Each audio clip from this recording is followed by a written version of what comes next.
원펀맨 리메이크 2권입니다. 단언컨대 심각하게 재밌습니다. 어디서부터인지는 대답할 수 없지 말입니다. 진화론에 다윈이 있다면 진화의 집에는 한 천재 과학자가 있었습니다. 아무리 천재라고 하더라도 시간이 지나면 늙기 마련이었습니다. 그런데 노아마저도 천재 과학자의 과학기술 앞에서는 정복당하고 말았습니다. 하여 첫 번째로 젊음을 손에 넣었더니 그 다음은 자신을 복제하여 수많은 클론들을 만들어냈습니다. 그로부터 수많은 동물과 인간들을 결합하는 연구를 계속하였으니 얘기가 길어지자 사이타마가 요점만 말하라고 다 그쳤습니다. 그러자 간단 명료하게 요약해주는 고릴라 괴인이었습니다. 겁을 먹은 것이 아니라 원래부터 착해 빠졌기 때문일 수도 있습니다. 한마디로 천재박사는 사이타마를 복제해 클론을 만들 계획이라고 했습니다. 사이타마 한 명만으로도 인류 멸망을 초래할 정도의 힘을 가졌는데 이 계획이 실행된다면 지구는 사라질 판이었습니다. 하여 사이타마와 제노스는 진화의 집으로 쳐들어가 박사의 계획을 막아야만 했습니다. 사이타마에겐 인류 멸망보다 더 소중한 것이 있었기에 지금 당장 가자고 했습니다. 바로 내일이 특별 세일하는 날이었기 때문이었습니다. 천재 박사는 자신이 보낸 모든 괴인들이 처치당하자 몹시 당황했습니다. 박사의 클론들마저도 중대 사태라고 의견을 모았습니다. 박사는 결국 꺼내서는 안 될 것을 꺼낼 수밖에 없었습니다. 바로 아수라 카부토를 말이죠. 아수라 카부토를 말입니까? 이건 클론들이 놀라서 하는 소리입니다. 사이타마와 제노스는 고릴라 교인이 알려준 대로 진화의 집으로 향했습니다. 그리고 여기서 알 수 있는 건 사이타마에겐 날아다니는 능력 따위는 없었습니다.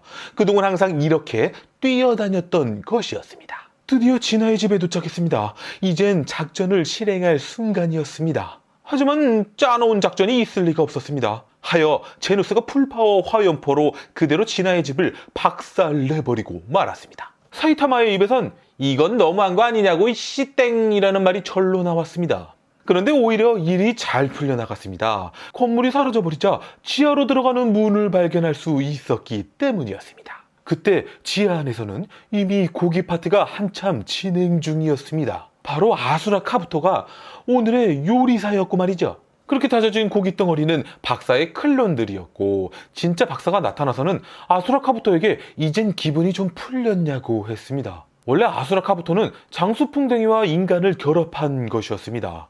그리고 박사가 만든 모든 작품 중에 가장 강력한 힘을 소유하고 있었습니다. 그런데 안타깝게도 박사의 말을 듣지 않아 지하에 봉인해 두었던 것이었습니다. 그럼에도 아수라 카부토를 깨워야만 했던 이유는 바로 사이타마의 유전자 샘플이 필요했기 때문이었습니다. 사이타마와 제노스가 지하로 들어와보니 통로가 길게 있었습니다. 그때 통로 안쪽에서 무언가가 빠른 속도로 다가오고 있었습니다. 바로 장수풍뎅이 아수라 카부토였습니다. 그리고 자신을 만든 박사도 곤죽으로 만들 정도로 잔인 그 자체의 모습이었습니다. 아수라 카부토의 힘은 박사가 말한 대로 너무나도 강력했습니다.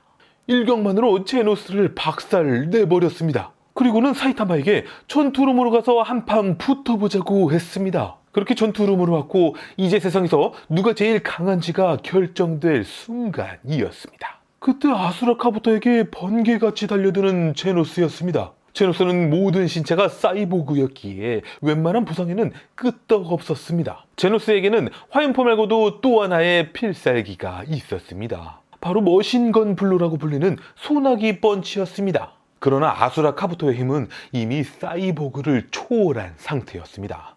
단 한 방의 반격으로 제노스는 얼굴마저 깨져버리고 말았습니다. 그랬습니다. 아수라 카부토의 강함이란 공포 그 자체였습니다. 이제 사이타마가 나설 차례였습니다. 아수라 카부토가 먼저 공격을 해왔는데 몸집만 거대한 것이 아니라 스피드 역시도 간담을 싸늘하게 만들 지경이었습니다. 그런데 사이타마는 면상만으로도 간담을 싸늘하게 만들 수 있었습니다. 하여 급하게 공격을 멈추고 뒤로 몸을 내빼버렸습니다. 털이라곤 하나도 달려있지 않은 사이타마의 민머리, 그리고 인형 눈을 붙여놓은 것 마냥 단 한 번도 깜빡이지 않는 눈깔. 아수라 카부토는 육감적으로 사이타마의 강함을 감지하고는 소리쳤습니다. 인간 주제에 도대체 무슨 짓을 했길래 그런 말도 안 되는 힘을 가졌냐고 말이죠. 사이타마는 그것은 자신만의 특급 비밀 수련 비법인지라 쓰러져 있는 제노스한테도 잘 들어두라며 숨김없이 모두 말해줄 참이었습니다. 제노스는 저한테마저도 서슴없이 특급 비밀 수련 비법을 말해주려는 사이타마에게 경외심마저 들었습니다. 사이타마가 말하길 이 수련 비법은 아무리 힘이 들어도 3년 동안은 꼬박 해내야 한다고 했습니다. 그것은 바로 팔굽혀펴기 100번, 윗몸 일으키기 100번, 스쿼트 100번, 그리고 매일 10kg씩 달리기라고 했습니다. 물론 3년 동안이나 해낸다는 것은 불가능에 가깝겠지만 만약에 이렇게만 해낼 수 있다면 그 누구도 따라올 수 없는 강함을 소유하게 될 거라고 했습니다. 이때 저는 다시 태어난다고 하더라도 도저히 해낼 자신이 없었습니다. 박사도 저와 같이 이것은 불가능에 가깝다는 것을 금방 알 수 있었습니다. 이것은 아수라 카부토 같은 괴인들마저도 마찬가지였습니다. 그리고 강한 힘을 절실히 갈망하는 사이보그 제노스도 말이죠. 하여 제노스는 화가 나서 소리쳤습니다. 조금 더 쉬운 방법은 없냐고요? 하지만 사이타마의 대답은 그게 다라는 대답만 있을 뿐이었습니다. 아수라 카부토는 3년 동안이나 수련했다는 사이타마의 말을 믿지 못했습니다. 하여 자신의 모든 파워를 끌어모았고 결국 폭주 상태가 되고 말았습니다. 그리고는 이렇게 폭주 상태가 되면 자신도 일주일 동안 제어가 안 돼서 이대로 다음 주 토요일까지 폭주 상태가 유지된다고 했습니다. 그 말에 사이타마는 머리를 세게 맞은 기분이 들고 말았습니다. 아수라 카부토의 말대로라면 오늘은 이미 하루가 지나 토요일을 일하는 것이었고 토요일은 특별 세일하는 날이었습니다. 그 누구도 감히 사이타마의 알뜰한 쇼핑 패턴을 막을 수 없었기에 만약 아수라 카부토처럼 방해하게 된다면 이렇게 분쇄되어 버릴 뿐이었습니다. 사이타마의 일격으로 아수라 카부토는 톱밥 신세가 돼버렸고 이 모습을 본 이들은 너무나 충격적일 수밖에 없었습니다. 하여 박사는 연구를 접었습니다. 이참에 진로까지 바꾸기로 했습니다. 며칠 뒤 새로운 악당이 출연했습니다. 이 악당의 이름은 해머헤드로 B급 현상수배자였습니다. 그리고 수속부는 언제나 신속하게 발표되었습니다. 이때 사이타마는 도저히 참을 수가 없었습니다. 해머헤드를 비롯해 부하들마저도 모두가 대머리였기에 대머리의 이미지를 악당으로 추락시킨 이들을 박살내줄 생각이었습니다. B급 악당 헤드해머의 목표는 제니루라는 부자를 처치하는 거였습니다. 그러나 제니루는 엄청난 부자였기에 돈으로 고용한 보디가드가 있었습니다. 남자라고 하기엔 여리여리했고 여자라고 하기엔 달려있는 바로 중성적인 매력의 소유자 소닉이었습니다. 해머헤드가 이끄는 악당들은 제니루의 빌딩으로 향하고 있었습니다. 그때 검은 영상 하나가 나타나더니 악당들 앞을 막아섰습니다. 바로 소닉이었습니다. 악당들은 기계 슈트를 입고 있었기에 세상 무서울 것이 없었습니다. 하여 그대로 소닉한테 떼거지로 달려들었습니다. 그런데 기계 슈트는 목 아래로만 입고 있었기에 소닉의 공격이 시작되자 그야말로 올해 수박 농사는 풍년이었습니다. 소닉의 스피드는 자칭이지만 음속에 가까웠습니다. 그렇게 악당들을 모두 해치우고는 그대로 헤드해머에게 달려들었습니다. 우두머리라는 위치는 분명 나름의 이유가 있기 때문에 차지할 수 있었습니다. 해머헤드는 기계슈트의 힘을 이용해 재빨리 소닉을 향해 거대한 바위를 힘껏 던졌습니다. 기계슈트의 파괴력은 상상 이상이었습니다. 거대한 바위는 그대로 날아가서는 멈출 생각도 없이 제니루의 펜트하우스까지 날아가 버렸습니다. 물론 그렇다고 하더라도 음속의 소닉을 쓰러뜨리는 건 불가능에 가까웠습니다. 하지만 해머헤드도 나름의 작전이 있었습니다. 주변에 바위가 셀 수 없이 많으니 계속 던진다면 언젠간 맞을 거라고 생각했습니다. 하지만 소닉은 일개의 나부랭이가 아니었습니다. 그리고 소닉의 스피드는 눈으로는 확인할 수 없는 경지였습니다. 해머헤드는 그대로 소닉을 향해 바위를 던졌고 소닉은 피하지 않고 바위가 날아오는 방향으로 스피드를 더 끌어올렸습니다. 해머헤드는 착각했습니다. 방금 던진 바위에 소닉이 맞은 줄 알고 좋아했습니다.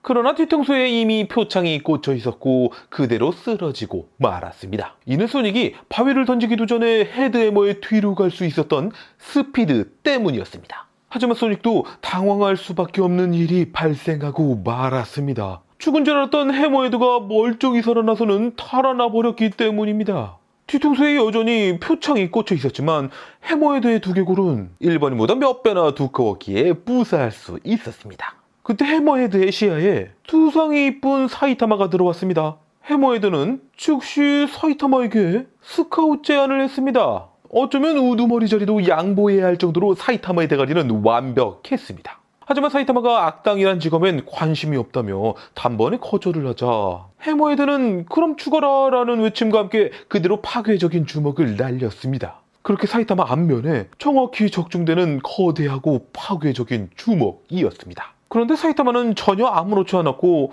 인형 눈가를 떠서 바라만 보고 있었습니다. 이때 해머헤드는 사이타마의 부하가 되고 싶었습니다. 사이타마는 제자도 안 받는데 부하는 더더욱 필요가 없었습니다. 하여 아주 살짝 한 대 갈겨줬습니다. 그러자 해머헤드의 기계 슈트는 산산조각이 났습니다. 그리고는 알몸으로 털렁거리며 도망가 버렸습니다. 그때 마침 소닉이 나타났습니다. 소닉은 사이타마를 보고는 빼박이라며 확신을 했습니다. 아직도 차치하지 못한 찬당이 남아있었다고 말이죠. 소닉은 찬당이라고 봐주고 뭐 그런 거 없었습니다. 즉시 표창을 던져 공격해 들어왔습니다. 그런데 사이타마가 가볍게 표창을 잡아내는 것이었습니다. 하여 창검으로 사이타마의 인형 눈가를 찔러 들어왔습니다. 역시나 사이타마는 이번에도 가볍게 막아내는 것이었습니다. 사이타마는 우두머리도 아닌 학고 잔당 취급받는 게 억울해서 말했습니다. 자신은 비록 취미로 하고는 있지만 히어로라고 말이죠. 하지만 소닉의 대답은 차갑기 그지 없었습니다. 너 같은 거 모른다고요? 이제 소닉은 자신의 최대 스피드를 끌어올렸습니다. 이번 공격으로 사방천지 모두가 베어져 버렸고 그저 소리만 들릴 뿐 소닉의 모습은 사람의 눈으로 볼 수 없을 지경이었습니다.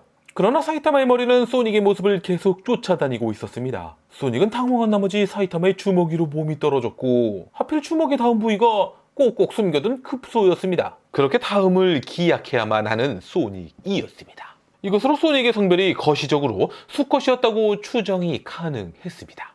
집에 돌아온 사이타마는 제노스에게 걱정이 있다고 했습니다. 그것은 이제껏 히어로 활동을 해왔지만 아무도 몰라준다는 것이었습니다. 3년 동안이나 히어로 활동을 해왔고 그 중에는 세상을 몇 번이나 구한 적도 있었습니다. 그런데 아예 지명도가 없을 뿐더러 오늘은 대머리라는 이유만으로 악당 취급까지 받았기에 쇼크를 먹은 상태였습니다. 그 말에 제노스가 설마라고 생각하며 조심히 물어봤습니다.